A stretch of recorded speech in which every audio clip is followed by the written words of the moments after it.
समादरणीय दर्शकवृन्द, हार्दिक नमस्कार। पानोरमा टेलिभिजनको प्रस्तुति द एजुकेसन शोको आजको श्रृङ्खलामा यहाँहरूलाई स्वागत छ। म हुँ कार्यक्रम सञ्चालक BM आचार्य। आजको यो श्रृङ्खलामा हामी कुराकानी गर्दैछौँ कोभिड-19 को समयमा शिक्षामा परेको असर, प्रविधिको अवस्था र अहिलेको सिकाइको गुणस्तरको विषयमा कुराकानी गर्दैछौँ, जसको लागि आज हामीसँग हुनुहुन्छ शिक्षा विज्ञान तथा प्रविधि मन्त्रालयका सचिव गोपीनाथ मैनाली। उहाँलाई कार्यक्रममा स्वागत गरौँ। गोपीनाथ सर, यहाँलाई कार्यक्रममा स्वागत छ। नमस्कार, धन्यवाद। आराम हुनुहुन्छ? एकदम ठिक छ। झन्डै 1.5 दशकभन्दा पछि चाहिँ शिक्षा मन्त्रालय फेरि फर्किनु भयो। हजुर, पहिला म उपसचिवको रूपमा यहाँ आर्थिक प्रशासन शाखा प्रमुखको रूपमा म थिएँ र अहिले बदलिएको कन्टेस्टमा अलि लामो पछाडि मेरो पद पनि बदलियो, कन्टेस्ट पनि बदलियो, जिम्मेवारी पनि बदलियो, त्यो रूपमा अहिले आइरहेको छु। हामी विषयमै प्रवेश गरौँला। हजुर, अघिल्लो वर्ष अथवा यो शैक्षिक सत्रमा कोभिडको कारणले गर्दा परीक्षा पनि सबै विषयको लिन पनि पाइएन। विद्यार्थीहरू बिना परीक्षा उक्लिए। अहिले हेर्दाखेरि झन्डै 7-8 महिना पनि बितिसकेको छ। वैकल्पिक रूपमा पढाइ त भइरहेको छ, तर पनि अब पनि परीक्षा बिनै अर्को भनौँ न कक्षामा उत्रिने जानुपर्ने अवस्था जस्तो देखिएको छ। शिक्षा मन्त्रालयले कस्तो काम गरिरहेको छ यो अवस्थामा? पहिलो कुरा त यहाँको कुरामा मैले अलिकति कसरी करेक्सन गरौँ त भन्दा चाहिँ परीक्षा बिना विद्यार्थी उक्लेकै छैन। परीक्षाका विभिन्न तरिकाहरू हुन्छन्। परीक्षा भनेको व्यक्तिको बुझाइको लेभलको परीक्षण गर्ने विधि हो। ऊ कहाँनिर छ भन्ने कुराहरू चाहिँ विभिन्न टेस्टिङ टुल्सहरू अवलम्बन गरेर हामी गर्छौँ। त्यस कारणले गर्दाखेरि चाहिँ हामीले परीक्षण विधि अलिकति परिवर्तन विशेष परिस्थितिमा विशेष प्रकारको गरेका हौँ। त्यस कारणले गर्दाखेरि चाहिँ त्यो अलिकति हामी त्यससँग अभ्यस्त नभएको कारणबाट पनि हामीले त्यसलाई अलि प्रश्न उठाइरहेको होला। त्यस कारणले चाहिँ परीक्षण चाहिँ गरेको हो। र अहिले पनि हामी के गर्दैछौँ त भन्दाखेरि चाहिँ 2-3वटा कुराहरू हामी गरिरहेका छौँ। एउटा त शैक्षिक सत्र कोल्याप्स नहोस् भन्ने हामीलाई शिक्षा मन्त्रालयलाई असाध्यै बढी चासो छ। अभिभावकहरू बडो चिन्तित हुनुहुन्छ। अभिभावकहरू 2टा कुरामा चिन्तित हुनुहुन्छ। एउटा कुरा त विद्यार्थीहरूको जोखिममा नपरुन् आफ्ना बालबालिकाहरू, उहाँहरूलाई त्यो छ। दोस्रो कुरा बालबालिकाहरूको चाहिँ शैक्षिक सत्र नगुमोस्, उहाँहरूको लेभल नगुमोस्। र तेस्रो कुरा पनि उहाँहरूलाई साथसाथै छ, यदि हलुका रूपमा परीक्षा भएर गयो भनेदेखि अथवा परीक्षा नै नगरिकन चाहिँ इभ्यालुएसन गरेर चाहिँ उहाँहरूको चाहिँ आन्तरिक मूल्याङ्कनहरूबाट नम्बर दिएर चाहिँ एसीमा अलिकति चाहिँ कुराहरू पनि आयो। यहाँले त्यही कुरा उठाउनु खोज्नुभएको थियो। त्यसले गर्दाखेरि चाहिँ परीक्षाको भ्यालिडिटी अथवा सिधै नम्बर पाइयो कि भन्ने किसिमको कता कता त्यस्तो कुराहरू पनि अभिभावकलाई पर्दछ। यी 3टा कुरालाई सम्बोधन गर्नको लागि हामी अहोरात्र खोजिरहेका छौँ। यसको लागि चाहिँ हामीले चाहिँ एजुकेसन एक्टर भनेको मतलब विभिन्न शिक्षासँग सरकार राख्ने अभिभावक, शिक्षक, अनि त्यसपछि चाहिँ यो व्यवस्थापन समूहका साथीहरू, स्थानीय तहको चाहिँ पदाधिकारीहरू, शिक्षा मन्त्रालय विज्ञहरूसँग हामी निरन्तर छलफलमा छौँ र केही कुराहरू गरिरहेका छौँ। यहाँलाई थाहा छ हामी 12को कक्षाको तयारीमा छौँ। अहिले त्यसलाई अलिकति चाहिँ सजिलो रूपबाट अलिकति जोखिम कम हुनेबाट कसरी लिने भन्ने विषयमा पनि हामीले चाहिँ तयारी गरिरहेको छौँ। अहिले यहाँ आउनुभन्दा अगाडि पनि हामी 12को परीक्षाको तयारीको रिभ्यू गरेर माननीय मन्त्रीज्यूको कार्यकक्षमा त्यसको रिभ्यू गर्दै थियौँ। हिजो मात्रै हामीले सुरक्षा समितिको बैठक मैले यही कोठामा सकेर चाहिँ सुरक्षा सम्बन्धी कुराहरू, जनस्वास्थ्य मापदण्डका कुराहरूको विषयमा चाहिँ साथीहरूसँग छलफल गरेको थिएँ। त्यस कारणले हामी यो कुरामा लागेको छौँ। र अर्को कुरा साथीलाई मैले चाहिँ भन्दाखेरि चाहिँ के पनि एउटा चाहिँ अनुरोध गर्छु त भन्दाखेरि स्थिति कति जटिल छ भने यो काम हामी गरिरहेका छौँ। गर्दा गर्दै 17 जना साथीहरू यिनै कोभिडको पोजिटिभ आउनुभयो। हामी काम गर्दा गर्दै कन्ट्याक्ट ट्रेसिङमा सबैजना बस्नुपर्ने भयो। माननीय मन्त्रीज्यू पनि, सहसचिवहरू पनि, कतिपय उपसचिवहरू अथवा कार्यालय सहयोगी साथीहरू, सवारी चालक साथीहरू धेरैलाई चाहिँ कोभिड भयो। हामीले चाहिँ यो कार्यकक्षहरू निर्मलीकरण गर्ने, सुरक्षाको अतिरिक्त मापदण्ड अवलम्बन गर्ने, डराउँदै काम गर्दै गर्नुपर्ने अवस्था पनि छ। यो अवस्था चाहिँ तपाईँको चाहिँ यस्तो सुरक्षा सतर्कताको अवस्था चाहिँ कहाँ पनि हुनु पर्यो त भन्दाखेरि चाहिँ जाँच लिने ठाउँमा, पढाइ हुने ठाउँमा, अब सिकाइको विभिन्न चाहिँ मोडहरू प्रयोग गरेको ठाउँमा पनि हुनुपर्ने जस्तो चाहिँ हामीलाई लाग्छ र हामीले त्यही कुराहरू गरिरहेका छौँ। अहिले सचिवज्यूले कक्षा 12 कुरा उठाइहाल्नुभयो, यो विषयमा पनि जोडौँ। अब भौतिक रूपमा भनौँ न 40 जति अङ्क भारको 40% को लिने भनिएको छ। अब फेरि शिक्षा मन्त्रालयमै यत्रो सदस्यहरू अथवा भनौँ यहाँका कर्मचारीहरू कोभिडबाट सङ्क्रमित भएको अथवा समस्यामा परेको पनि देखिएको छ। अवस्था यस्तो अप्ठ्यारो हुँदै जाँदाखेरि चाहिँ तपाईँहरूले किन चाहिँ अहिलेको समयमा अब परीक्षा गर्ने कुरा गर्नुभयो? सँगसँगै फेरि 40% मात्रै इक्जाम लिने भनेपछि बरु 40को सट्टामा 100 नै गर्दा पनि बिग्रिँदैन थियो होला। यसमा चाहिँ सचिवको भनाइ के छ? यसमा चाहिँ मेरो भनाइभन्दा पनि मन्त्रालयले गरेको कामहरूको कुराहरू गर्छु मैले। मेरो व्यक्तिगत सोचाइभन्दा पनि मैले चाहिँ यो पदीय रूपमा जिम्मेवारी वहन गर्दाखेरि त्यही कुराहरू मैले बढी गर्नुपर्ने हुन्छ। त्यो कुराहरू गर्ने सन्दर्भमा चाहिँ परीक्षा नलिँदा के हुने भयो त भन्दाखेरि चाहिँ विद्यार्थीको शैक्षिक सत्र पनि गुम्ने सम्भावना भयो। उतापट्टि कलेजको भर्ना हुन व्यक्तिहरू रोकिएको छ, यो अवस्था रह्यो। अनि अर्को कुरा, विद्यार्थी कहाँ बसेको छ त? घरमा बसेको छ। घरमा पनि ऊ जोखिममा त जोखिममै छ नि त, ऊ खेलेको होला, ऊ कोठाभित्र त थुनिएको छैन नि त। 4,33,180 जना विद्यार्थीहरू अहिले विद्यालयभन्दा बाहिर अथवा चाहिँ यो 12 कक्षाका त्यति विद्यार्थीहरू चाहिँ कुनै न कुनै रूपबाट चाहिँ उहाँहरू चाहिँ अहिले परीक्षाको तयारीमा हुनुहुन्छ। उहाँको आफ्नो चाहिँ सुरक्षित भविष्य बनोस् भन्ने कुराको उहाँको चाहना पनि छ। त्यो भावनाले चाहिँ हामीले के गरौँ त भन्दाखेरि चाहिँ यसलाई अलिकति दसैँ अगाडि नै यो कुरालाई चाहिँ एउटा चाहिँ निर्कुलमा पुग्न पाए हुन्थ्यो कि भन्ने विषयवस्तु पनि थियो। जोखिम बढ्दै गरेको बेलामा फेरि विद्यार्थी आफू पनि एउटा मनोविज्ञानबाट ग्रसित हुनसक्छ, स्वास्थ्यको जोखिम बढ्दै गएको छ, चाडबाड पनि आइरहेको छ, यो कुराहरू पनि भयो। त्यो कुराहरू भएको कारणबाट चाहिँ हामीले चाहिँ अहिले यसलाई चाहिँ लगभग मङ्सिरको 8-9 गतेतिरबाट चाहिँ परीक्षा सञ्चालन गर्ने। परीक्षा सञ्चालन गर्दा होम सेन्टरको रूपमा, पहिलाको जस्तो होइन, होम सेन्टरको रूपमा गरिदिने, विद्यार्थी जहाँ पढेको छ त्यही विद्यालयबाट गर्ने। र त्यसको लागि यहाँले अघि भन्नुभएको जस्तो चाहिँ परीक्षालाई चाहिँ पूर्ण रूपमा चाहिँ पहिलाको जस्तो चाहिँ 100 मार्ककै इभ्यालुएसन नगरिकन यो पाठ्यभारहरूको अथवा चाहिँ परीक्षण विधिहरूलाई अलिकति परिमार्जन गरेका छौँ हामीले। त्यो परिमार्जन भनेको के त भन्दाखेरि चाहिँ 40-20-40 भनेर चाहिँ 40-11मा पनि उसले चाहिँ एक प्रकारको मूल्याङ्कन भएको छ। त्यसको अङ्कहरू 11मा प्राप्त गरेको अङ्कलाई 100% मानेर त्यसको चाहिँ हामीले चाहिँ रेसियो लिएर चाहिँ एउटा चाहिँ कुराहरू, अर्को 20 चाहिँ आन्तरिक मूल्याङ्कनको कुराहरू उसले प्राप्त गर्ने कुराहरू, र तेस्रो कुरा चाहिँ 40 नम्बरको चाहिँ संक्षिप्त, अब 100मा जाँच नलिकन चाहिँ 40मा जाँच लिने, तर 40मा जाँच लिँदाखेरि चाहिँ त्यो उहरू चाहिँ प्रश्नको भारहरू कम गरिदिने, अलिकति संक्षिप्त प्रकारको परीक्षा हुने गरेर चाहिँ हामीले त्यो कामहरू गर्न अगाडि बढाउन लागेका छौँ। र यस विषयमा चाहिँ कस्तो किसिमको विद्यार्थीको चाहिँ एउटा मनोदशा अथवा मनोविज्ञान के पनि हुन्छ त भन्दाखेरि चाहिँ उसो भए कस्तो प्रश्न आउँछ त्यो 40 नम्बरमा चाहिँ हिजो त 100मा दिइरहेको थिएँ, त्यो भावना पनि छ उनीहरूमा। हामीले चाहिँ लगभग 115-16वटा चाहिँ विषयको जाँच हुन्छ। त्यसमा चाहिँ 32वटा जति विषय चाहिँ वेब पोर्टलमा यस्तो किसिमको चाहिँ प्रश्न आउँछ भने नमुना प्रश्न, मोडुल प्रश्नहरू राखिदिएर चाहिँ अहिले प्रचार प्रसारको कामहरू गरिरहेका छौँ। मैले सरलाई मैले काटेँ जस्तो मैले यो प्रश्नमा अगाडि पनि जोडेको थिएँ। यदि विद्यार्थीलाई परीक्षा भवनमा लगिसकेपछि 40 मार्क्सको सट्टामा ल 100 मार्क्स गराएको भए पनि हुन्थ्यो, विद्यार्थीलाई परीक्षा केन्द्रमा लगिसकेपछि यो विषयमा सोच्नु पर्थ्यो कि मन्त्रालयले? होइन, बहुत सोचेको हो। परीक्षा नलिने भन्ने विषयमा एउटा सोचिएको होला। परीक्षा नलिँदाखेरिको जोखिम पनि विश्लेषण गरिएको छ। परीक्षा लिएर 3 घन्टै कन्टिन्युस बस्ने किसिमबाट पनि सोचिएको छ। त्यसलाई चाहिँ अथवा चाहिँ एसीको जस्तै गरी गर्दाखेरि के हुन्छ, परीक्षाको भ्यालिडिटी अथवा हिजोको उठेको कुराहरू अथवा चाहिँ त अलिकति बढी विश्वासको कुराहरू त्यो पनि सोचिएको छ। धेरै स्टेकहोल्डरसँग सोचिसकेपछि हामीले चाहिँ एउटा निष्कर्षमा के पुग्यौँ त भन्दाखेरि चाहिँ यो क्याबिनेटमा पनि छलफल भएको छ, यो चाहिँ एसएमसीमा पनि भएको छ, छलफल भएको छ, विभिन्न स्टेकहोल्डरसँग छलफल गरिसकेपछि, विज्ञहरूसँग छलफल भएको छ। गरिसकेपछि हामीले 8वटा विकल्पमा छलफल गरेका थियौँ। यो 2-3टामा मात्रै होइन, 8वटा विकल्पमा। 8वटा विकल्पमध्ये 40-20-40 को चाहिँ विकल्पलाई चाहिँ उपयुक्त मानियो। त्यो मानिसकेपछि त्यही अनुसारको निर्णय गरेर चाहिँ त्यो काममा गएको हो। अब 3 घन्टा बस्दा भन्दा व्यक्ति मानसिक रूपमा पनि अलिकति थोरै टाइम बस्दाखेरि अलिकति सुरक्षित उसले फिल गर्छ। त्यसको लागि फेरि अब हामीले चाहिँ त्यहाँ नै अब व्यक्ति अलिकति चाहिँ कोभिडबाट सङ्क्रमित भएको छ भनेदेखि के गर्ने, उसलाई जाँच विशेष व्यवस्थाहरू गर्ने, क्वेसनको पठाउने प्याटर्नहरू हाम्रो छुट्टै हुन्छ, कलेक्सन गर्ने छुट्टै हुन्छ, कपी परीक्षण गर्ने कुराहरू चाहिँ हिजोको भन्दा अलिकति विशेष कुराहरू हुन्छ। यी सबै कुराहरू विशेष परिस्थितिमा एउटा असामान्य अवस्थामा हामीले अलिकति असामान्य रूपबाट नै मिलाउनु परेको हुनाले चाहिँ यसको प्रस र कोण, यसको पक्ष विपक्षको कुराहरू धेरै विश्लेषण गरिसकेपछि मात्रै हामी एउटा निष्कर्षमा पुगेका हौँ। त्यस कारणले चाहिँ गर्दाखेरिको र नगर्दाखेरिको भन्दा चाहिँ यसरी गर्दाखेरिको राम्रो हो भन्ने निष्कर्षमा चाहिँ मन्त्रालय पुगेको हो। अब हामी वैकल्पिक सिकाइको विषयमा अलिकति जोडौँ होला सचिवज्यू। यो मन्त्रालयले अब निर्देशिका पनि जारी गर्यो, सँगसँगै भनौँ न असारबाट काम पनि भइसकेको छ, सुरुवात पनि भइसकेको छ। अझै पनि यति लामो समय भइसक्दा, आज कार्तिकको आधी पनि सकिसक्दा पनि सबै विद्यार्थी यी 5वटा प्यारामिटर पनि बनाउनु भएको छ तपाईँहरूले, त्यसमा जोडिन सकेको छैन भन्ने देखिरहेको छ, त्यो प्रचारमा आइरहेको छ। के मन्त्रालय कमजोर भएको अथवा समेट्न नसकेको हो मन्त्रालयले? मन्त्रालय यहाँहरूले के बुझ्नुपर्छ त भन्दा मन्त्रालय भनेको नीति नियामक निकाय हो, एउटा सहजकर्ताको निकाय हो।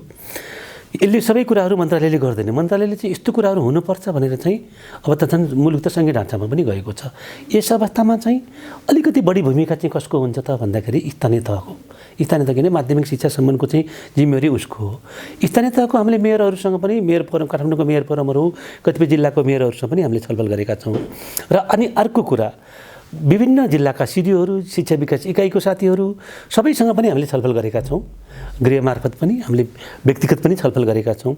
यो गरेको आधारबाट हामीले चाहिँ यहाँले ठिकै भन्नुभयो 5वटा क्याटेगोरीमा पहुँचको स्थितिको कारणबाट आधारबाट चाहिँ व्यक्तिलाई चाहिँ 5वटा क्याटेगोरीमा वर्गीकरण गरेर चाहिँ त्यो 5वटा मध्ये कुनै कुनै विधिबाट चाहिँ व्यक्ति समेटिन सकोस् भन्ने हाम्रो धारणा। अहिले एकछिन अगाडि पनि म यो सामुदायिक रेडियोहरूसँग थिएँ। सामुदायिक रेडियोको कार्यक्रम पनि चाहिँ तपाईँको चाहिँ धेरै इफेक्टिभ भएको रहेछ। कहीँ टेलिभिजनको कुराहरू छ, कहीँ रेडियोको कुराहरू छ, कहीँ चाहिँ तपाईँको चाहिँ अरू अभिभावकसँग पार्टनरसिप गर्ने कुराहरू छ, कहीँ चाहिँ तपाईँको चाहिँ कतिपय ठाउँमा त फेरि यो कोभिड भन्ने कुरा चाहिँ कस्तो त भन्दा चाहिँ कुनै जिल्लामा त भर्जिन्छ नि त, कोभिडै छैन नि त। त्यसलाई लोकल रूपमा लोकलाइज गर्ने विषयवस्तु हो। अलिकति यसलाई चाहिँ हामीले त्यो ठुलो चाहिँ एउटा एकै मापदण्डबाट चाहिँ देशभरि पनि हेर्नु हुँदैन होइन। जस्तो केही दिन अगाडिसम्म इलाम चाहिँ भर्जिन जिल्ला थियो, अहिले पनि डोल्पा भर्जिन छ, अहिले पनि मदाङ मुस्ताङहरू भर्जिन हुन सक्लान् भनिसके पछाडि चाहिँ त्यो चाहिँ अलिकति लोकल। कतिपय सिडिओ साहबहरूले चाहिँ के भन्नुभएको थियो त भन्दाखेरि चाहिँ हामी चाहिँ यो सञ्चालन गर्न दिउँ। अब सुरक्षाको कुरा एउटा छ, स्वास्थ्य मापदण्डको एउटा कुरा छ, त्यसलाई हामीले जनरल रूपमा हेऱ्यौँ। तर यसलाई चाहिँ अलिकति लोकल परिवेशमा लोकल रूपबाट हेरेर चाहिँ यसलाई हामीले चाहिँ वैकल्पिक विधिबाट असामान्य त असामान्य हो, हिजोको जस्तो सामान्य रूपमा हामी जान सक्दैनौँ। हामीलाई त फेस टु फेस कतिपय अवस्थामा चाहिँ हामीलाई त फेसले पनि कुराहरू बताउँछ, कतिपय भावनाहरू फेसले एक्सप्रेस गर्छ। यसै गरी बसेर हामी छलफल गर्न अथवा पढाउन पायो भनेदेखि त राम्रो हो। तर यो असामान्य अवस्थामा चाहिँ हामीले चाहिँ यो असामान्य अवस्थालाई बढीभन्दा बढी हाम्रो अनुकूल कसरी लिएर आउने, जोखिम कसरी मिनिमाइज गर्ने, पहुँच कसरी पुर्याउने, पहुँचका वैकल्पिक विधिहरू के हुन् भनेर सोध्ने हो। त्यो सोद्धाखेरि अलिकति कहीँ कतै सुझावको कुराहरू यस्तो भइदिएको भए हुन्थ्यो भन्ने कुराहरू त बाँकी जहिले पनि रहन्छ। किन त भन्दाखेरि चाहिँ त्यो एउटा अपेक्षा हो। तर पनि चाहिँ शैक्षिक सत्र 45-46वटा देशको कोल्याप्सै भइसक्यो। त्यस्तो कोल्याप्स नहोस् भन्ने किसिमबाट सामान्यकरणमा मुलुक पुग्नको लागि अथवा विश्व पुग्नको लागि केही समय लाग्ला भन्ने सोचबाट हामीले चाहिँ यसलाई चाहिँ आकस्मिक कार्ययोजना वैकल्पिक सिकाइका चाहिँ विषयवस्तुहरू गरेर अगाडि बढाएका छौँ। त्यस सम्बन्धी कार्यक्रमहरू लगाएका छौँ। यसमा एउटा उत्साह पनि आएको छ। कतिपय शिक्षक साथीहरू अथवा अभिभावकहरूले यसलाई चाहिँ धेरै चाहिँ प्रशंसाहरू पनि गर्नुभएको छ। कतिपय ठाउँमा चाहिँ हामी पहुँचभन्दा बाहिर छौँ, हामीलाई यो कुरा भइदिएको भए हुन्थ्यो भनेर हामीलाई व्यक्तिगत रूपमा, सामाजिक सञ्जालको रूपमा विभिन्न रूपबाट चाहिँ हामीलाई पृष्ठपोषण पनि प्राप्त भएको छ। त्यो पृष्ठपोषण प्राप्त भइसकेपछि त्यसलाई कसरी चाहिँ सम्बोधन गर्ने भन्ने विषयमा पनि हामी छलफलमै छौँ। सङ्घीय सरकार भइसकेपछि अब स्थानीय तहमा अलमोस्ट विद्यालय तहको अधिकार सबै गइसकेको छ। यस्तो अवस्थामा पनि धेरै विषयमा सङ्घीय सरकार नै बोलिरहनु पर्ने, शिक्षा मन्त्रालय नै बोलिरहनु पर्ने स्थिति थिएन। तपाईँले यो प्यारामिटर अप्नाएर यसरी काम गर्नुहोस् भनेर स्थानीय तहलाई जिम्मा दिएको भए हुन्थ्यो। मन्त्रीज्यू कहिले बोलिरहनुहुन्छ, सचिवज्यू बोल्नुहुन्छ, अनि प्रवक्ताको कुराहरू आइरहन्छ भनिसकेपछि यति धेरै गर्नुपर्ने थियो र होइन। यसो भयो कतिपय अवस्थामा चाहिँ स्थानीय तहहरू पनि कस्तो हुन्छ त भन्दा चाहिँ हामी सङ्घीय सरकार भर्खरै अवलम्बन गरिरहेको छौँ। फेरि स्थानीय सरकारलाई सहजीकरण गरिदिने जिम्मेवारी पनि चाहिँ सङ्घीय सरकारको पनि त हो नि त। त्यो अवस्थामा चाहिँ हामीले बोल्नुपर्ने जति कुराहरू मात्रै हामीले बोलेका हौँ, बोल्नु नपर्ने कुराहरू हामी बोल्दैनौँ। जस्तो परीक्षाको कुराहरू, परीक्षाको मापदण्डको कुराहरू, जोखिमहरूको जनस्वास्थ्यको मापदण्डको कुराहरू, यो कुरा त सङ्घीय सरकारले बोल्नु पर्यो। अथवा चाहिँ कुनै विशेष ठाउँमा विशेष अवस्थामा चाहिँ कस्तो स्थिति छ त्यसको आकलन गर्ने, त्यसलाई चाहिँ एक्टिभिटीमा लिएर जाने कुराहरू भन्ने विषयवस्तुहरू चाहिँ त्यो चाहिँ स्थानीय सरकारको हो, स्थानीय विपद व्यवस्थापन समितिको हो, र चाहिँ अभिभावकको हो, विद्यालय व्यवस्थापन समितिको हो, शिक्षक साथीहरूको हो। त्यो भावनाले चाहिँ म के भन्छु त भन्दा चाहिँ यो सङ्घीय उसमा चाहिँ शासन प्रणालीमा चाहिँ के हुन्छ त भन्दाखेरि चाहिँ तहगत सरकारको भूमिकाहरू चाहिँ छुट्टा छुट्टै पनि हुन्छ, सहसम्बन्धित पनि हुन्छ होइन। जस्तो हाम्रो संविधानको धारा 232ले के भन्छ त भन्दा सहकारिता, आवश्यकता र समन्वयको आधारमा चाहिँ भन्छ। भनिसकेपछि चाहिँ कुनै निकायलाई केही अस्ट्रेलिया, स्थानीय तहलाई कुनै अस्ट्रेलिया कुराहरू पर्यो, केही कुराहरू उसलाई फुकाइदिनु पर्यो भन्ने विषयवस्तुहरूमा त हामीले गर्न पर्यो नि त। प्रश्न चाहिँ यो हो कि सायद तपाईँहरूले अथवा शिक्षा मन्त्रालयले स्थानीय तहलाई विश्वासै नगरेको हो कि जस्तो पनि कता कता देखिएको हो भनेर चाहिँ यो प्रश्न सोधेको। स्थानीय तहलाई धेरै विश्वास गरिएको, स्थानीय तह चाहिँ वास्तवमा अहिले उहाँहरूले धेरै राम्रो काम पनि गरिरहनु भएको छ। स्थानीय तहलाई विश्वास नगर्ने त हुँदैन। कन्स्टिट्युसनले उसलाई भएको अधिकार, कानुन त उसमा भएको अधिकार उसले प्रयोग गर्छ। त्यस कारणले उसलाई अनिविश्वास गर्ने भन्ने कुरै हुँदैन। उसलाई विश्वासमा लिएर अथवा उसको विश्वासको दायरा अझै ठुलो बनाउनको लागि हामीले उसलाई चाहिँ कसरी चाहिँ भर्ती गर्ने, कसरी उकेरा दिने भन्ने विषयवस्तुमा नै सङ्घीय सरकार बस्नुपर्छ। किन त भन्दा चाहिँ माध्यमिक शिक्षा सम्बन्धको चाहिँ भूमिका पनि चाहिँ स्थानीय तहको हो। मापदण्ड पाठ्यक्रमको कुराहरू मात्रै सङ्घीय सरकारको हो भनिसकेपछि चाहिँ विद्यालय पनि त्यही छ, विद्यार्थी पनि त्यही छ, भूगोल पनि त्यही छ, जनसङ्ख्या पनि त्यही छ, विद्यार्थीहरू पनि त्यही छन्, व्यवस्थापनको जिम्मेवारी पनि उसैको हो। तर कतिपय अवस्थामा अन्यमनस्कता पनि हुनसक्छ नि त। त्यो भएको अवस्थामा चाहिँ हामीले पार्टनरसिप गर्नुपर्ने, प्रदेशले सङ्घले पार्टनरसिप गर्नुपर्ने अवस्था आउँछ। अब प्रविधि मैत्री शिक्षाको कुरा पनि जोडिरहेको छ शिक्षा मन्त्रालय। विशेष गरी केही वर्ष अगाडिको बजेटमा त एक विद्यार्थी एक ल्यापटप अथवा एक शिक्षक एक ल्यापटप जस्तो कुरो पनि आयो।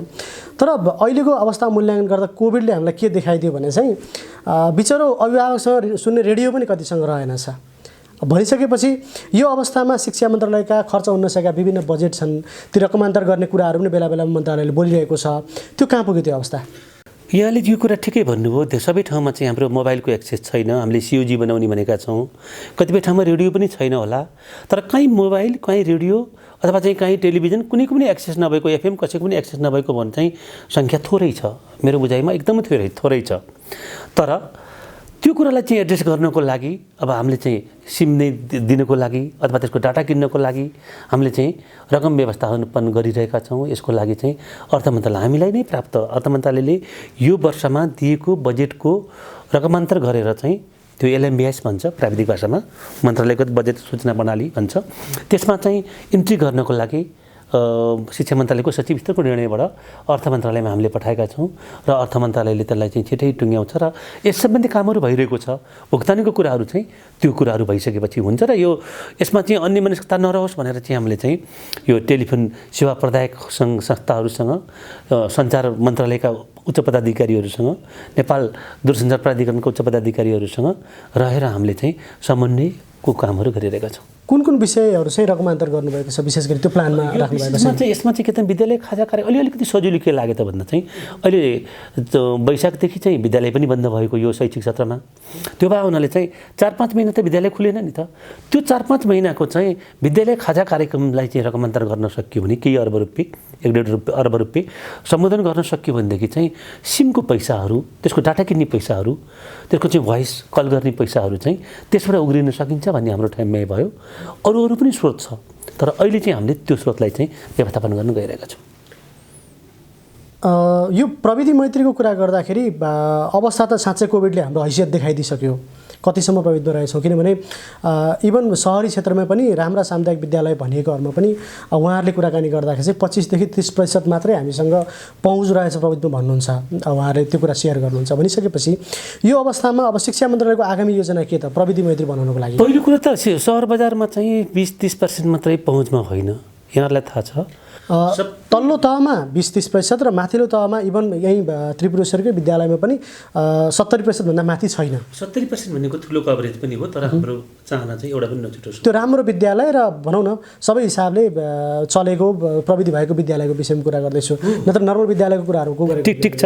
मैले भन्न चाहिँ के खोजेँ त भन्दाखेरि चाहिँ एउटा त पहुँच कुनै न कुनै रूपबाट चाहिँ हामीले चाहिँ पहुँचमा पुग्छौँ भनेर भन्छु मैले, पहिलो पक्ष। दोस्रो पक्ष चाहिँ यो विषयवस्तु लोकलाइज गर्ने विषयवस्तु मन्त्रालयको धारणा त्यो पनि हो। लोकल रूपमा चाहिँ यसलाई स्थानीय तहहरूले यसलाई अलिकति व्यवस्थापन गर्नुपर्छ। आज मैले केही न्युजहरू सुनेको थिएँ, यहाँहरूकै मिडियाहरू मार्फत चाहिँ कतिपय ठाउँमा चाहिँ विद्यालयहरू खोल्यो, निर्णय नै गरेर खोल्यो भन्नेहरू पनि सुनेको छ। खोल्नु हुन्छ कि हुँदैन भन्ने पनि छ। खोल्दाखेरि चाहिँ सिडे साहबहरूले चाहिँ नखोल भनेर भन्नुभयो भन्ने पनि कुराहरू सुनेका छौँ। यो अवस्थामा चाहिँ हामीले त्यो स्थिति चाहिँ टोटल स्थानीय लोकलाइज गर्ने विषयवस्तु हो भने मैले अब मन्त्रालयको धारणा के त भन्दाखेरि चाहिँ हाम्रो पहिलो कुरा चाहिँ के त भन्दाखेरि चाहिँ हामीले यसलाई चाहिँ वैकल्पिक शिक्षा विधिलाई के अब मान्छेहरू युट्युब पनि भइसकेको छ हैन, जुन रूपमा होस् युट्युब भएको छ, बिस्तारै त्यतातिर एउटा प्रेम भएको छ। यो दुःखले चाहिँ हामीलाई चाहिँ एउटा चाहिँ प्रविधि मैत्री हुनको लागि अथवा दुःखमा चाहिँ वैकल्पिक सिकाइका कुराहरू, अभिभावकसँग पार्टनरसिप गर्नुपर्ने कुराहरू अथवा चाहिँ विभिन्न चाहिँ तपाईँको चाहिँ शिक्षण विधिका कुराहरूलाई चाहिँ छुट्टै विधिको कुराहरूलाई एडप्ट गर्नको लागि हामीले चाहिँ जुमको कक्षा मात्रै भन्दैनौँ, हामी चाहिँ अनलाइन कक्षा मात्रै भन्दैनौँ, वेब पोर्टलहरू होला अथवा विभिन्न प्रकारको कुराहरू छ होला अथवा घुम्ती शिक्षा पनि होला। विभिन्न रूपबाट चाहिँ हामीले चाहिँ त्यो कुरालाई चाहिँ लिएका छौँ र त्यो कुराहरू गर्नको लागि हामीले शिक्षक साथीहरू विभिन्न सरकारवाला स्थानीय तहहरूलाई चाहिँ हामीले चाहिँ अवेर गराउने, उहाँहरूसँग सहकार्य गर्ने, यसको लागि चाहिने चाहिँ रकमहरू अथवा यसको लागि चाहिने चाहिँ वैकल्पिक तपाईँको चाहिँ स्रोतहरू, साधनहरू, वैकल्पिक क्षमता पनि भयो। ती सबै कुराहरूमा चाहिँ हामीले चाहिँ एकअर्काको साथ चाहेको छौँ। यहाँहरू जस्तो चाहिँ तेस्रो आँखा भन्छौँ हामी, यहाँहरू जस्तोको चाहिँ कुराहरू पनि चाहिँ हामीले चाहिँ सहयोग चाहेका छौँ। यही विषयमा अहिले चाहिँ हामीले चाहिँ कामहरू गरिरहेका छौँ र काम भनेको चाहिँ यो चाहिँ कस्तो त भन्दाखेरि चाहिँ यो अलिकति ठुलो जोखिम भएको कारणबाट चाहिँ यही विषयवस्तु यो ठ्याक्कै यसो गर्ने भन्ने हुँदो रहेनछ। यस्तो सबैजना अलमल्लिएको जस्तोमा कतिपय अवस्थामा चाहिँ अभिभावकै आफ्नो बालबालिकालाई चाहिँ पढाउनलाई डराउनुहुन्छ, होइन यस्तो गर्नुहुन्छ र कतिपय अवस्थामा चाहिँ शिक्षकै डराउनुहुन्छ। त्यो भावनाले सबैको पक्ष विश्लेषण गरेर चाहिँ हामी चाहिँ अगाडि बढ्ने कुरामा छौँ र केही नीतिगत, केही संस्थागत, केही क्षमता विकासको कुराहरू, केही स्रोत व्यवस्थापनको कुराहरूमा चाहिँ मन्त्रालयले चाहिँ कामहरू गरिरहेको छ। वैकल्पिक सिकाइ तरिकाले जुन पठन पाठन भइरहेको छ, अब लामो समय पनि भइसकेको छ, त्यसको प्रतिक्रिया कस्तो आएको छ? कस्तो तरिकाले प्रभावकारी भएको छ? फेरि मन्त्रालयले बेला बेलामा प्रभावकारिता मूल्याङ्कन गर्ने भनेको छ, कस्तो पाएको छ मन्त्रालयले? हामीले चाहिँ अब अहिलेसम्म चाहिँ डिटेल रूपमा चाहिँ प्रभावकारिता मूल्याङ्कन गरिसकेका छैनौँ। स्याम्पल बेसिसमा गरेको आधारबाट चाहिँ यो चाहिँ हाम्रो अपेक्षा अनुसारको चाहिँ धेरै चाहिँ प्रभावकारी 100% प्रभावकारी छ त मैले दाबी गर्दिनँ, तर प्रभावकारी छ जस्तो चाहिँ तपाईँको चाहिँ यो उसबाट चाहिँ एफएमबाट गरेको कुराहरू धेरै दुर्गम ठाउँसम्म कर्णालीसम्मबाट चाहिँ सामुदायिक रेडियोहरूको चाहिँ कक्षाहरू अथवा हाम्रै प्रोडक्सन युनिट छ सिएचआरडीमा, सिएचआरडीले चाहिँ उत्पादन गरेका कुराहरू चाहिँ विभिन्न सामुदायिक रेडियो अथवा चाहिँ वेब पोर्टलबाट त्यो पाठ्य सामग्रीहरू चाहिँ लिएर चाहिँ प्रसारण गरिदिने, युट्युबमा राख्ने, रेडियो च्यानल अथवा टेलिभिजन च्यानलबाट प्रसारण गर्ने कुराहरू, यी सबै कुराहरू अहिले चाहिँ लास्टमा चाहिँ सियुजीको सम्म कुराहरू क्लोज एउटा चाहिँ युजर्स ग्रुप बनाएका छौँ हामीले। त्यो सबै कुराहरू गर्दाखेरि चाहिँ सबैको जोड चाहिँ छुट्टाको प्रभावकारिता कम जस्तो देखे पनि सबैको प्रभावकारिता चाहिँ राम्रो हो भन्ने कुराहरू हामीले बुझेका छौँ र बिस्तारै अब फेरि अलिकति चाहिँ दुर्गम जिल्लाहरूमा अलिकति सहर बजारभन्दा अन्यत्र चाहिँ बिस्तारै फेरि चाहिँ अब यो सामान्यकरण रूपतिर गएको हो कि जस्तो फिलिङ पनि हामीलाई भएको छ। किन भएको छ त भन्दाखेरि चाहिँ सामान्यकरण नभएको ठाउँमा पनि अलिकति हिजोको जस्तो व्यक्तिहरू चाहिँ सुरक्षा सतर्कता अपनाएर स्वास्थ्य मापदण्ड अवलम्बन गरेर चाहिँ अलि नर्मल हुन खोजेको पनि छ, होइन? त्यो कुराहरू अलिकति चेतना, स्वास्थ्यको चेतनाको लागि चाहिँ फलो गर्न पनि सुरु गरेको छ। राम्रै ओभरअलमा राम्रै छ भन्छु मैले। प्यारामिटर के अप्नाउनु भएको थियो? त्यति धेरै फ्याक्टमा डाटा त सजिलै दिन सक्नु भएन तैपनि फ्याक्टमा यसो हो, यहाँले पहिला भन्नुभयो म फ्याक्टमा डाटै पनि राख्थेँ होला, अनि त्यस कारणले गर्दा फ्याक्टमा फेरि मन्त्रालय हो। अब मन्त्रालयको तपाईँलाई भनिहालेँ नि, मन्त्रालय अब हाम्रो चाहिँ अहिले चाहिँ स्थानीय तहबाट डाटा लिनुपर्छ। स्थानीय तह भनेको चाहिँ 753 हो। त्यति मात्रै होइन, हामीले चाहिँ 36,000 विद्यालयबाट चाहिँ डाटा लिनुपर्ने हुन्छ। त्यो 36,000 को डाटा लिनको लागि चाहिँ मैले चाहिँ 1 शटमा लिन सक्दिनँ। त्यस्तो प्रकारको सफ्टवेयर मसँग डेभलप भएको छैन। म योभन्दा अगाडि जुन निकायमा काम गर्थेँ त्यो चाहिँ मैले सक्ने बनाएको थिएँ, जस्तो आम्दानी खर्च इत्यादि कुराहरू चाहिँ हाम्रो चाहिँ सिगास प्रणालीबाट चाहिँ तत्कालै मैले लिन सक्थेँ। यहाँ पनि त्यो प्रणाली डेभलप गर्न चाहिँ यसले चाहिँ अलिकति प्रेसर गर्यो। यो सुरुको दिनबाटै हामीले कुराहरू गर्नु पर्थ्यो। अब त्यसमा चाहिँ स्थानीय तहको पनि सहयोग गर्नुपर्छ हामीलाई। जे होस्, डाटामा मैले फ्याक्टमा हामीले व्यवस्थापनमा बस्ने मानिसहरूले चाहिँ फ्याक्टमा बोल्नुपर्छ, म्याथमा बोल्नुपर्छ भन्छु मैले। म्याथमा बोल्ने सन्दर्भमा चाहिँ मैले तपाईँलाई के भन्छु त भन्दाखेरि चाहिँ अलिकति क्वालिटेटिभ कुराहरू गरेँ मैले। यहाँ प्रभावकारी छ, अपेक्षित रूपमा प्रभावकारी भइसकेको छैन, हुनुपर्छ। किनभने हामी नयाँ सिस्टममा, नयाँ प्रणालीमा, एउटा अन्य मानसिकतामा, एउटा जोखिममा पनि छौँ। त्यस कारणले गर्दाखेरि चाहिँ हाम्रो सोच र चाहिँ व्यवहार ठ्याक्कै नहुनु पनि सक्छ। अब यो प्रत्येक सिक्दै, व्यवस्थित हुँदै, अनुकूलित हुँदै, एडप्ट हुँदै जाने प्रणाली पनि हो यो। अब त कोभिडको सम्भावना साँच्चै भन्दा भनौँ न कम देखिसकेका देशमा पनि दोस्रो चरणको लहर आइसकेको छ। हामी यहाँ त भर्खर पहिलो लहर चल्दैछ भनेपछि शिक्षा जस्तो महत्त्वपूर्ण क्षेत्रमा झन्डै 70 लाख बालबालिकाहरू विद्यालयमा हुन्छन्। त्यसको लागि आगामी शैक्षिक सत्रको लागि शिक्षा मन्त्रालयको बुदागत योजना चाहिँ के हो त? जुन रूपमा जहाँ जसरी हुन्छ त्यो पढाउन चाहिँ वैकल्पिक शिक्षाका चाहिँ विधिहरू अवलम्बन गरेर शैक्षिक सत्र नहराउन दिने, विद्यार्थीको 1 वर्ष हराउन नदिने कुराहरूमा लागेको छ। यसको लागि पाठ्यभार परिवर्तनको कुराहरू होइन, वैकल्पिक शिक्षाको कुराहरू, परीक्षण विधि परिमार्जनका कुराहरू, अनुगमन मूल्याङ्कन पद्धतिका कुराहरू हामी साथसाथै लिएर गइरहेका छौँ। त्यस कारणले गर्दाखेरि चाहिँ यो आदि गयो, यहाँले ठिक भन्नुभयो, चैतमा चाहिँ हाम्रो यो शैक्षिक सत्र वैशाखमा अर्को लागू हुन्छ। यो बेलामा चाहिँ हामीले चाहिँ आज पनि 1 गतेबाट शैक्षिक सत्र नाश नहोस् भनेर चाहिँ हामीले जुन वैकल्पिक हामीले चाहिँ शिक्षाको चाहिँ आकस्मिक योजना लागू गरेका थियौँ, सिकाइको चाहिँ वैकल्पिक पद्धति अवलम्बन गरेको थियौँ, त्यसलाई हामी निरन्तरता दिन्छौँ। जहाँ जहाँ खुल्न सक्छ, खुल्न सक्ने ठाउँमा चाहिँ विद्यालय खुल्दै पनि जान्छ लोकल परिवेश अनुसार। यो रूपमा चाहिँ हामी गइरहेका छौँ। अब व्यावहारिकतामा पनि जाउँ होला अलिकति सचिवज्यू। एउटा 6 क्लासमा पढ्ने बच्चा 7मा पुग्दा उसले मिनिमम क्वालिटी अथवा उसका पढाइहरू पुरा गर्नुपर्ने हुन्छ, त्यो क्वालिटी उसमा आउनुपर्ने हुन्छ, त्यो सिकाइको स्तर आउनुपर्ने हुन्छ। अहिलेको हिसाबले चाहिँ 1-2 वर्षै जाँदा अघिल्लो वर्षको यो वर्ष जोड्दाखेरि चाहिँ गुणस्तरका हिसाबले अब उत्पादन हुने अथवा अबको केही वर्षमा चाहिँ शिक्षा गुणस्तर खस्किने सम्भावना पनि देखियो, किनभने त्यो स्तर मेन्टेन नहुने देखियो। त्यसको लागि केही प्लान गर्नुपर्ने छ कि? होइन, प्लान यसको लागि त यही नै हो। अब अलिकति चाहिँ तपाईँको के हो त भन्दाखेरि चाहिँ सामान्य अवस्थाको जस्तो होइन, यो विशेष अवस्था भएको हुनाले चाहिँ गुणस्तरमा चाहिँ केही तपाईँको चाहिँ तलमाथि हुनसक्ने अवस्था त छँदैछ, कहीँ राम्रो पनि हुनसक्छ होला। अनलाइनको कुराहरू अथवा चाहिँ वैकल्पिक विधिको कुराहरू चाहिँ कहीँ चाहिँ झनै राम्रो पनि हुनसक्छ। जस्तो अहिले चाहिँ विभिन्न स्थानमा दिएको तालिमहरू चाहिँ असाध्यै इफेक्टिभ पनि भएको छ। कस्टको दृष्टिकोणमा पनि, त्यो नलेजको दृष्टिकोणमा पनि, त्यो ट्रान्समिसनको दृष्टिकोणमा पनि राम्रो भएको छ। तर सबै कक्षा त्यस्तो होइन, सानो सानो कक्षामा त्यस्तो नहुनसक्छ। त्यो भए हुनाले चाहिँ सानो कक्षालाई के गर्ने, ठुलो कक्षालाई के गर्ने, परिवेश अनुसार अनि कक्षा समूह अनुसार, विद्यार्थीको स्तर अनुसार, उसको पहुँच अनुसार छुट्टो छुट्टो रूपमा पेनिट्रेट गर्नुपर्ने हुन्छ। त्यो भए हुनाले चाहिँ हामी त्यसको लागि चाहिँ त्यस कारणले हामीले के भन्ने त 5 प्रकारको चाहिँ क्याटेगोरी त्यसै कारणले गरेको हामीले। त्यस कारणले चाहिँ गुणस्तरमा हामी एकदम कन्सियस छौँ। तर फेरि पनि चाहिँ के चाहिँ कुरा बोल्नु हुँदैन भन्दा चाहिँ यो सामान्य अवस्था होइन, यसको लागि अतिरिक्त प्रयास हामीले गर्नुपर्छ। त्यो अतिरिक्त प्रयास भनेको अभिभावकले पनि गर्नुपर्छ। त्यो विद्यालय व्यवस्थापन समिति, शिक्षकहरू, शिक्षक निर्धाएको छैन भनेर उहाँहरू अभियानमा हुनुहुन्छ, शिक्षकहरूले पनि गर्नुपर्छ। हिजोको अवस्थामा होइन, उहाँले आफ्नो चाहिँ बालबालिका पढाउनको लागि कतिपय जनप्रतिनिधिहरू मेरो बच्चाको चाहिँ भविष्य यस्तो हुन लाग्यो भनेर उहाँहरूले पनि सल्लाहहरू दिइरहनु भएको छ। चौतर्फी चेतना छ, के अरे चिन्ता छ। यो चिन्ताले के गर्छ, चासोले के गर्छ त भन्दा चाहिँ हामी बेटरमा जानको लागि, हामी गुणात्मक रूपमा अगाडि बढ्नको लागि हामीलाई सबैतिरबाट चाहिँ प्राविधिक दबाब पनि छ, नैतिक दबाब पनि छ। त्यो नैतिक दबाब, प्राविधिक दबाब, व्यावहारिक दबाबहरू सम्मान गरेर नै हामी आगामी दिनमा चाहिँ जाने हो र यसको लागि चाहिँ सर्वपक्षीय सहयोग हामीलाई अपेक्षा गर्छौँ। हामी कार्यक्रमको अन्तिममा छौँ। यो हामीले अनगोइङ विद्यार्थीहरूको विषयमा चाहिँ बोल्न सक्यौँ। जो भर्नामा छुटेका थिए, सँगसँगै अब तल्लो कक्षामा भर्ना लिनुपर्नेका थिए, तिनीहरूको विषयमा त्यति धेरै बोल्न सकेको छैन अहिलेको अवस्थामा पनि।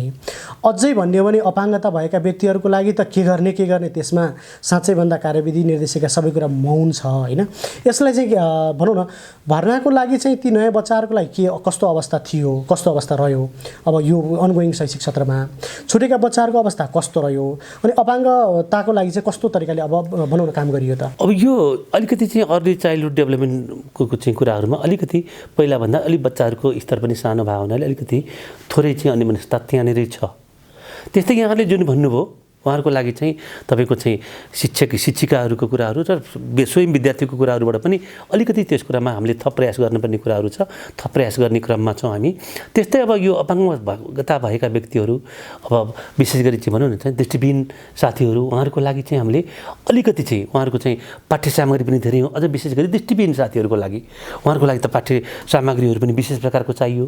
त्यसलाई चाहिँ बोराभरि चाहिँ पाठ्य सामग्री चाहिन्छ उहाँहरूलाई, उहाँहरूले छामेर पढ्ने हो। त्यो कुराहरू गर्नको लागि हामीले त्यसको चाहिँ प्रोडक्सन गर्ने ओर्ने कुराहरूमा चाहिँ ध्यान दिइरहेका छौँ होइन। तर अरू विद्यार्थीको लागि यहाँले उठाउनु भएको कुरा चाहिँ के चाहिँ सही हो त भन्दाखेरि चाहिँ विशेष व्यवहार चाहिने वर्गलाई, जस्तो बालबालिका, सामान्य सानो बालबालिका, छुटेका बालबालिकाहरू र चाहिँ दृष्टिविहीन जस्तो चाहिँ अपाङ्ग साथीहरूको लागि चाहिँ अलि बढी चाहिँ ध्यान दिनुपर्ने अवस्था छ। अन्तिम प्रश्न, साक्षरता अभियान कहाँ पुग्यो? साक्षरता अभियान त यस्तो भयो, यो अवस्थामा चाहिँ अब हामीले चाहिँ एउटा चाहिँ निश्चित अवधि पछाडि चाहिँ हामी मुलुकलाई नै चाहिँ साक्षर घोषणा गर्ने क्रममा थियौँ होइन। त्यो भएको हुनाले चाहिँ अहिलेको अवस्थामा चाहिँ यसलाई चाहिँ हामीले चाहिँ फेरि एकपटक चाहिँ रिभ्यू गर्नुपर्छ होइन।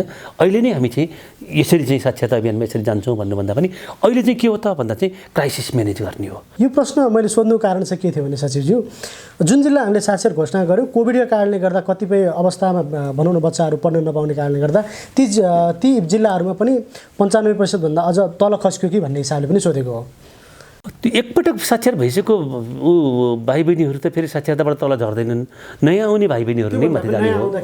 त्यो त हुन्छ नि, त्यो त त्यही हुन्छ नि। त्यो त अलिकति त्यो सम्भावना त किन रहन्छ त भन्दाखेरि चाहिँ जस्तो भन्नु पोभर्टी लेभलकै भन्नु न, पोभर्टी लेभल चाहिँ पोभर्टी लेभलबाट अलिकति माथि आएको व्यक्तिहरू चाहिँ अबको यो अवस्थाले आर्थिक गतिविधि रोजगारी चाहिँ कट हुने अवस्थाले चाहिँ उहाँहरू अलिकति तल झर्न सक्नुहुन्छ। यस्तो स्थिति त यो त विश्वव्यापी सर्वव्यापी नै हो। यसले गर्दाखेरि चाहिँ आर्थिक वृद्धि नै पहिलाको भन्दा कम हुने अथवा कतिपय देशमा नेगेटिभ हुने। हिजो मैले चाहिँ कुनै पत्रिकाहरू हेरिरहेको थिएँ, मानव विकास को चाहिँ सूचकाङ्क चाहिँ अब अहिलेको साल चाहिँ पोहोरको भन्दा चाहिँ घट्ने भयो भनेर चाहिँ एउटा अनौपचारिक अनुमान एउटा विद्वानले गरेको मैले भेटेको थिएँ, एउटा विज्ञले गरेको भेटेको थिएँ। यस्तो स्थिति हुनसक्छ। अब कोभिड लामो समय चल्दै गयो भने यो अवस्थामा शिक्षा मन्त्रालय अथवा भनौँ न सरकारवाला निकायले चाहिँ सबै बालबच्चालाई चाहिँ पठन पाठनभित्र जोड्छ, त्यसमा विश्वस्त हुनुहुन्छ तपाईँ? पहिलो कुरो त म के भन्छु त कोभिड लामो समय चल्दैन, चढ्नु हुँदैन। हामी त्यसको लागि चाहिँ आशावादी हुनुपर्छ, किनभने कोभिड जस्तो हिजो पनि यस्ता महामारीहरू आएको थियो। अब बिस्तारै हामी चाहिँ यो रोगबाट चाहिँ मुक्तिमा पुग्छौँ, नयाँ सामान्यकरणमा पुग्छौँ। नयाँ सामान्यकरणमा पुग्दाखेरि पनि केही अहिलेका सिकाइहरू अनुभवहरू लिएर हामी त्यहाँ पुग्छौँ। त्यस कारणले चाहिँ नयाँ सामान्यकरण भनेको चाहिँ बिल्ड ब्याक बेटर भनेको जस्तो पहिलाको भन्दा अझै राम्रो हुने हो। र यही स्थिति रहँदैन भन्ने कुराहरू मेरो चाहिँ व्यक्तिगत अपेक्षा पनि त्यो हो, व्यक्तिगत चाहिँ बुझाइ पनि त्यो हो। बिस्तारै घट्छ भन्ने कुराहरू हो। केही ट्रेन्डहरू पनि त्यस्तोहरू कतिपय देशहरूमा त्यस्तो आएको छ भन्ने पनि सुनेको छ, तर अहिले काठमाडौँमा चाहिँ फेरि बढेको पनि छ। त्यस कारणले गर्दाखेरि चाहिँ हुँदैन, नयाँ सामान्यकरणमा हामी छिटै पुग्छौँ, आशा गरौँ भन्छौँ। यदि त्यो नपुगेको अवस्थामा होस्ट कन्डिसन पनि छ, त्यसको लागि हामी प्लान बी अवलम्बन गरेर चाहिँ त्यो प्लान बीलाई चाहिँ विकल्पलाई चाहिँ अझै हामीले स्थित्यन्तर गरेर चाहिँ सबलीकरण गरेर जान्छौँ। त्यो जानुपर्छ, किनभने शिक्षा भनेको चाहिँ राज्यको सबैभन्दा ठुलो दायित्वको कुराहरू हो। शिक्षा नै तपाईँको चाहिँ सबै प्रकारको मानव विकास अथवा चाहिँ सबै प्रकारको मानव अधिकार उपयोग गर्ने चाहिँ एउटा ठुलो आधार हो। त्यसले चाहिँ चेतनाको चाहिँ घैँटो उगारिदिन्छ शिक्षाले। त्यस कारणले चाहिँ शिक्षालाई त हामीले पहिलो प्राथमिकतामा राखेर कामहरू गर्छौँ। विभिन्न प्रकारका चाहिँ सेफ्टी मेजरहरू हामीले अवलम्बन गर्ने पर्छ नै। हस् गोपीनाथ मैनाली सर, आजको कार्यक्रममा समय दिनुभयो। तपाईँको शिक्षा सचिवको जिम्मेवारी त्यो कार्यकाल पुरा रहोस्, सफल रहोस्, शुभकामना। धन्यवाद। दर्शकवृन्द, आजको द एजुकेसन सोमा हामीले कुराकानी गऱ्यौँ शिक्षा विज्ञान तथा प्रविधि मन्त्रालयका सचिव गोपीनाथ मैनालीसँग। उहाँ शिक्षा सचिवको रूपमा कार्यरत रहनुभएको छ। द एजुकेसन सो कस्तो लाग्छ तपाईँहरूलाई, यो विषयमा प्रतिक्रिया दिनुहोला। तपाईँहरूले इमेल मार्फत, फोन मार्फत हामीलाई जानकारी गराउन सक्नुहुनेछ। अर्को श्रृङ्खलामा भेटौँला। तबसम्मका लागि कार्यक्रम सञ्चालक म बिएम आचार्य बिदा माग्न चाहन्छु। नमस्कार।